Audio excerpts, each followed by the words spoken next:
féministe, qu'est-ce qu'on entend par cela? Je crois que les femmes, elles doivent pouvoir épanouir leur personnalité comme elles le souhaitent. Le sexe de l'endurance, du courage, de la résistance a toujours été le nôtre, pas qu'on ait eu le choix de toute façon.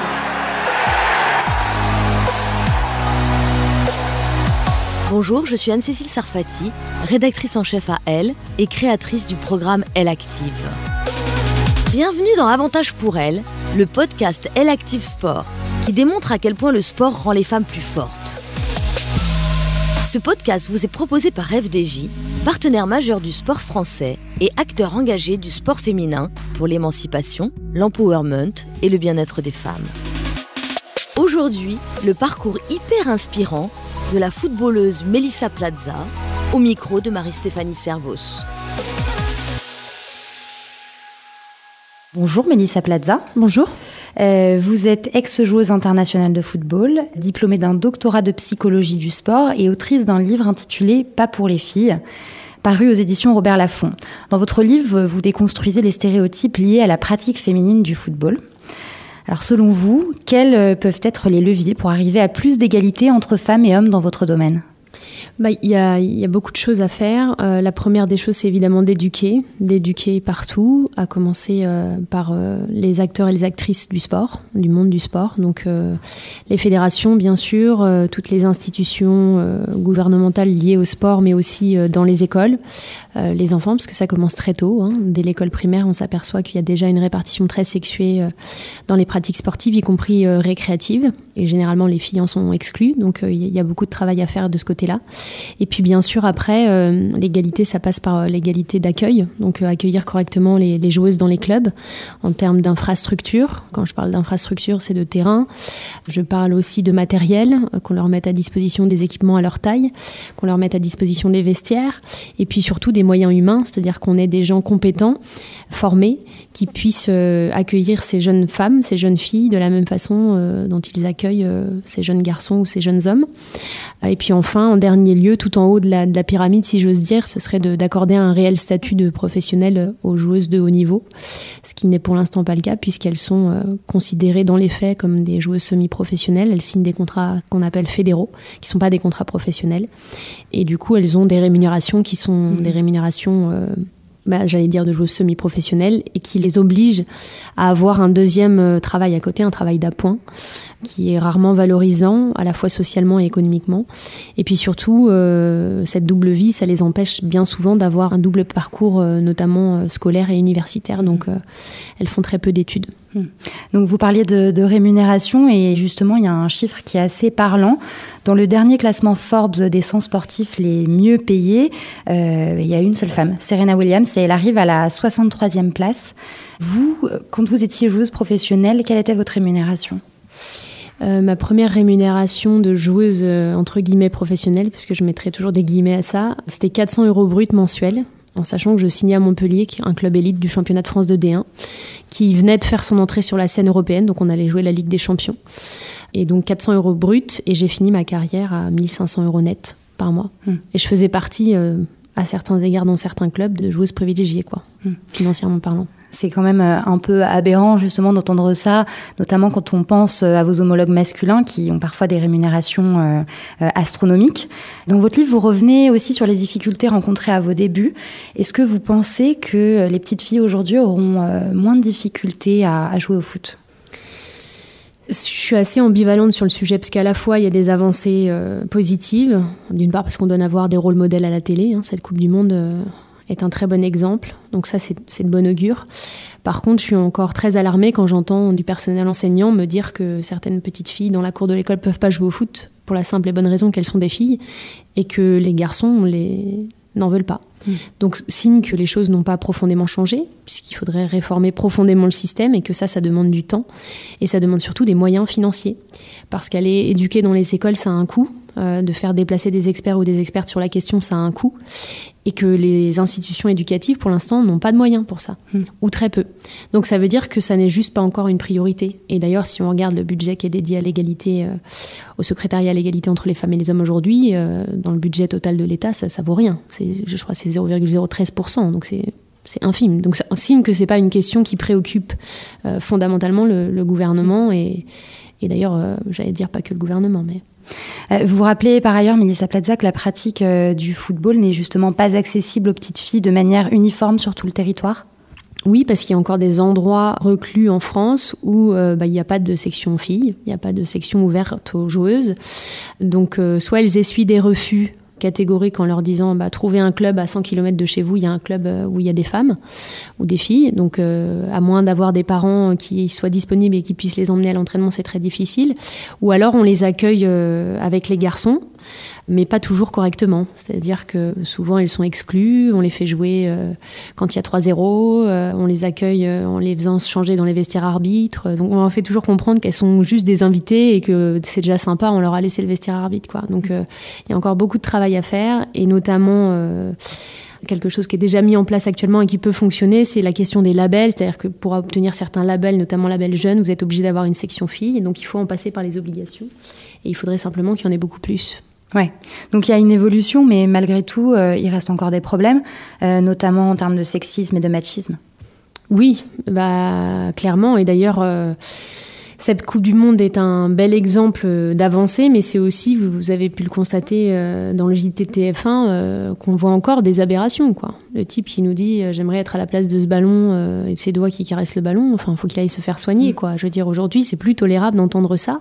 C'est pas de la maladresse, c'est une maladie, en fait. Il faut vraiment arrêter. Donc, signe que ces réflexes archaïques sont profondément ancrés et qu'il faut beaucoup, beaucoup, beaucoup travailler sur cette question, parce que MeToo n'a pas suffi à renverser complètement le système, hein. Les joueuses aujourd'hui sont toujours beaucoup moins bien payées que les hommes, et d'ailleurs j'allais dire c'est pas qu'en France, hein, mais les Américaines qui sont en tête du classement FIFA depuis des années, qui ont gagné 3 Coupes du Monde, 4 JO, je ne sais combien de Golden Cup, etc., elles sont toujours 8 fois moins payées que les garçons qui se font éliminer en 8e de finale. Donc signe que l'égalité entre les femmes et les hommes ne concerne pas que nous, et signe aussi que même quand les femmes surperforment, elles n'arrivent même pas à avoir mieux ou aussi bien que les hommes. Donc c'est quand même un signe fort, et c'est le cas de Serena Williams qui, malgré son parcours juste incroyable, juste exceptionnel, elle n'est que 63e dans le classement. Donc, et encore, parce qu'il faudrait voir la question des sponsors Nike et compagnie, parce que il y a aussi cette question-là. C'est assez fou. Mais justement, vous parliez de MeToo. Après la vague MeToo, on aurait pu penser, tout ça appartient à une autre époque, mais en fait, non. Et vous-même, d'ailleurs, vous avez essuyé quelques remarques sexistes tout au long de votre parcours ? Oui, MeToo, en fait. Alors, MeToo est arrivé après ma carrière, mais MeToo, c'est que les prémices d'un plus grand mouvement qui est en marche. Là, MeToo, c'était le lancement du train pour l'égalité. Mais il y a encore beaucoup de choses à faire. MeToo, c'est la première fois qu'on a su écouter les femmes, en fait. C'est parce que c'est pas la première fois qu'elles parlent, c'est juste que c'est la première fois qu'on les a entendues, ou qu'on a voulu les entendre, et encore. Donc il y a encore beaucoup de travail à faire, et c'est aussi pour ça qu'aujourd'hui j'interviens en conférence, c'est pour dénoncer, mais pas seulement dénoncer, parce que dénoncer c'est facile, et puis on peut vite être caricaturé d'hystérique, de féministe, ça leur plaît bien.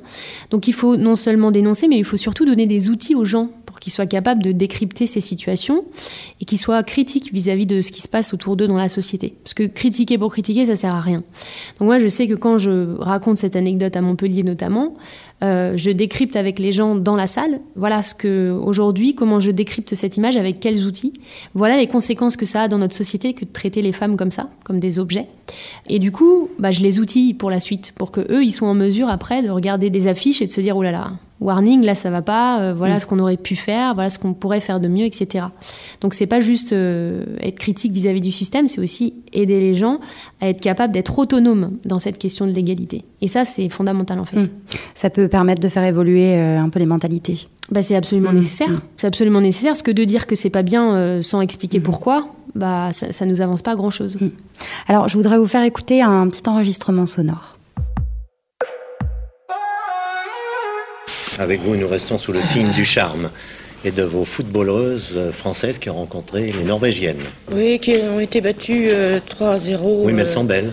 Oui, elles sont belles. Et puis, moi, je suis un peu remontée ce soir. Je voudrais qu'arrête cette misogynie, parce que c'est complètement ridicule. On veut faire de la femme sportive un sexe symbole. On veut des Catherine Deneuve, des Baudérec et des Ursula Andress sur tous les terrains du monde. C'est complètement ridicule. Alors, après que vous en avez... Non, mais parce que les footballeuses en ont beaucoup après les journalistes. Et je crois nous, quand même. Et finalement, elles sont terrorisées, elles ne veulent plus voir de journalistes, elles sont complètement terrorisées. D'ailleurs, vous allez le voir. Ça, les journalistes peuvent pas aller dans les vestiaires. Non. Eh bien, nous voulons bien voir les footballeuses. La femme peut jouer un rôle dans la vie familiale, c'est-à-dire que nos milliers de petits gosses qui le pratiquent souvent grâce à la femme. Si la femme a fait une approche pratique de la pratique du jeu dans sa jeunesse, elle sera plus confiante pour envoyer ses garçons vers le stade. Retour au football maintenant, version féminine, avec les Bleus qui affrontent la Serbie ce soir à 3. C'est un match de qualification pour le Mondial 2011. Elles préparent leur conversion et après elles jouent pleinement au football. Je sais pas, j'ai les 2/3 d'équipes qui sont à bac plus 3, 4, 5, 6. Voilà, c'est intéressant, elles ont des jolis cerveaux et puis ça permet aussi de parler d'autre chose que du foot, donc c'est bien. Pour moi, c'est plus une consécration, une fin de carrière, et si j'avais dû avoir que le foot et pas savoir encore ce que j'allais faire plus tard, je pense que je serais plus stressée que maintenant. Je sais que je vais arrêter le foot et je vais être prof de PS. Mélissa Plaza, je vous voyais rigoler au début de cet enregistrement.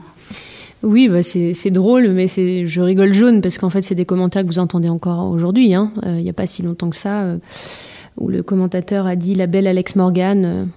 Mais la belle Alex Morgan, on s'en fout qu'elle soit belle. Elle est juste hyper forte, quoi. Et il n'y a que ça qu'on doit commenter. On se fiche éperdument de ton avis sur cette joueuse physique. Donc c'est des commentaires qui sont malheureusement encore d'actualité. Ce qu'on a entendu là par rapport à Bruno Bini et Sabrina Viguier, qui sont les deux dernières personnes qui ont pris la parole dans cet audio, c'est qu'effectivement on a mis en avant la reconversion des joueuses qui était d'actualité à l'époque de Sabrina Viguier. Donc c'est la génération un peu avant moi. Voilà, aujourd'hui c'est plus tellement le cas, c'est-à-dire que la faible perspective d'avoir un contrat fédéral à Lyon ou au PSG incite les joueuses à arrêter leur carrière, c'est-à-dire en espérant qu'elles seront l'élu ou les élus, et c'est un mirage. C'est un mirage parce que d'une part, il y a très peu de contrats mirobolants comme celui d'Ada Hegerberg. Très peu de joueuses gagnent 30 000 balles par mois, il faut se le dire. Et que d'autre part, des filles comme Amandine Harouy n'ont pas forcément prévu l'après-carrière pour l'instant. Donc il y a aussi cette question-là qu'il va falloir se poser bientôt. Donc c'est les avertir que s'investir dans cette pratique, c'est une chose, mais que délaisser complètement le plan B, c'est une très mauvaise option. C'est une très mauvaise option. Alors, vous, personnellement, comment est-ce que vous avez, par exemple, été perçue au quotidien en vous présentant en tant que footballeuse? Comment est-ce que ça a été perçu? Ça, c'est une question intéressante puisque à chaque fois que j'ai pu croiser quelqu'un que je rencontrais pour la première fois et à qui j'expliquais que j'étais footballeuse professionnelle, la première réaction, toujours, c'était « Ah bah, je me serais jamais dit ça en te voyant ».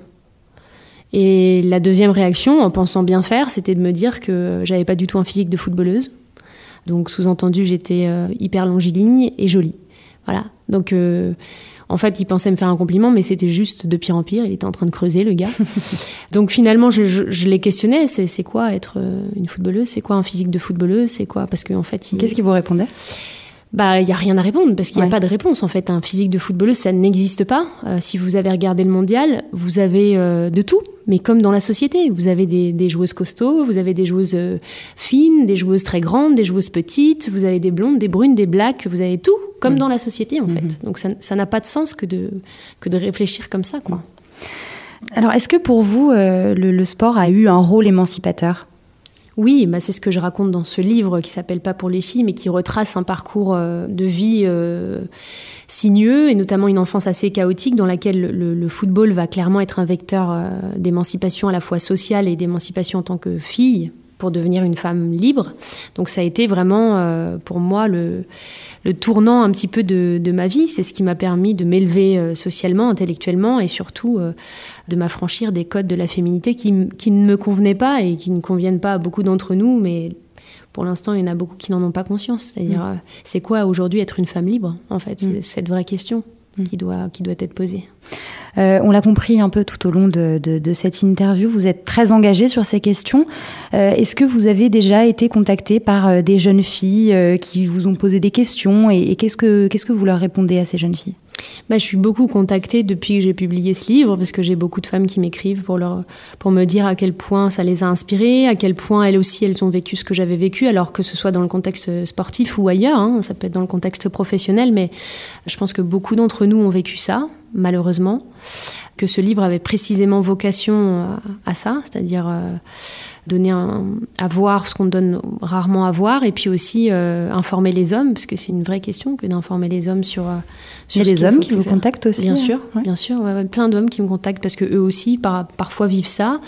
Eux aussi veulent saluer le parcours, et puis j'ai aussi des hommes qui arrivent en conférence et qui se mettent à pleurer, donc signe que ça les a beaucoup touchés et qu'ils se reconnaissent pas forcément dans cette masculinité toxique qui aujourd'hui est encore omniprésente et omnisciente, j'allais dire. Donc oui, c'est important de pouvoir prendre la parole de différentes façons. C'est-à-dire que ce livre-là, c'est complémentaire de ce que je peux faire en conférence. Ça va toucher un autre public que celui que je touche en conférence. Et l'important pour moi, c'est d'essaimer le plus possible, quelle que soit la façon. Et puis, au bout d'un moment, j'aurais avec mes alliés, réussi à toucher presque tout le monde. Donc, c'est formidable. Alors, est-ce que vous avez un conseil à donner, un conseil de sportive à donner aux non-sportives ? Je leur dirais de devenir la personne qu'elles rêvent d'être et d'accomplir leurs rêves, même les plus fous, parce que c'est trop important en fait. Moi je le dis à la fin de mon TEDx, mais vraiment si j'avais pas fait cette carrière dans le foot, je serais probablement passée à côté des meilleurs moments de ma vie. Alors j'invite tout le monde, femmes et hommes d'ailleurs, à faire ce qu'on aime dans la vie, parce qu'il y a que comme ça qu'on peut ressentir beaucoup de joie. D'accord. Mélissa Plaza, j'ai une dernière question, c'est notre question rituelle. Est-ce que vous pensez que le public est désormais prêt à se passionner pour le sport féminin ? Bah oui, je pense qu'on l'a montré en cette Coupe du Monde. C'est la plus belle audience de l'année. Signe qu'il y a des gens qui ont envie de voir ça, et signe aussi, j'allais dire que c'est pas toujours dans l'autre sens, c'est-à-dire qu'il faut pas attendre qu'on nous demande de voir du sport féminin à la télé. Il faut peut-être en proposer pour susciter l'envie. Merci beaucoup pour votre témoignage. C'était Avantage pour elle, avec le soutien de FDJ, partenaire majeur du sport français et acteur engagé du sport féminin. Découvrez tous les épisodes de la série Elle Active Sport, qui démontre à quel point le sport rend les femmes plus fortes.